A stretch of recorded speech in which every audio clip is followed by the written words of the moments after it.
भगवद गीता अध्याय 1 श्लोक 1। धृतराष्ट्र उवाच धर्मक्षेत्रे कुरुक्षेत्रे संवेता युयुत्सवः मामकाः पांडवाश्चैव किं कुर्वत् संजय।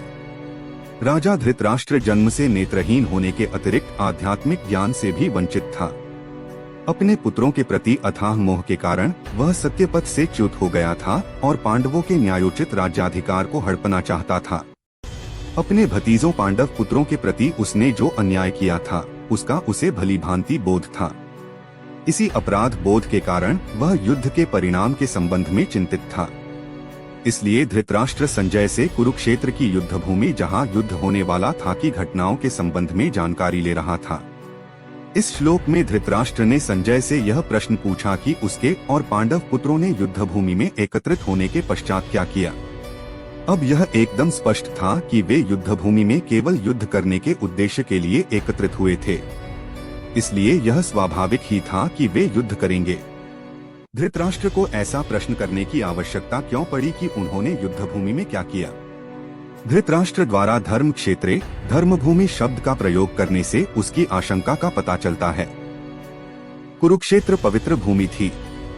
शतपथ ब्राह्मण में इसका वर्णन कुरुक्षेत्र देव यजन के रूप में किया गया है, अर्थात कुरुक्षेत्र स्वर्ग की देवताओं की तपोभूमि है।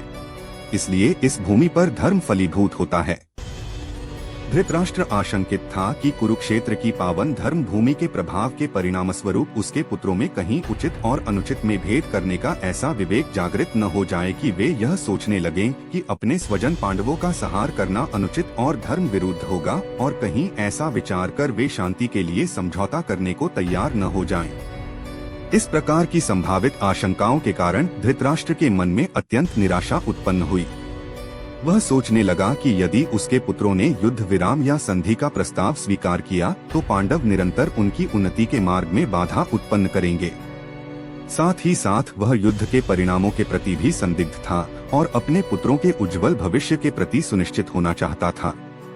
इसलिए उसने संजय से कुरुक्षेत्र के युद्धस्थल में हो रही गतिविधियों के संबंध में पूछा, जहां दोनों पक्षों की सेनाएं एकत्रित हुई थीं। आपको यह वीडियो अच्छा लगा हो तो शेयर करना ना भूले और पंडित रविशंकर चौबे के YouTube और Facebook को सब्सक्राइब, फॉलो और लाइक करें। धन्यवाद।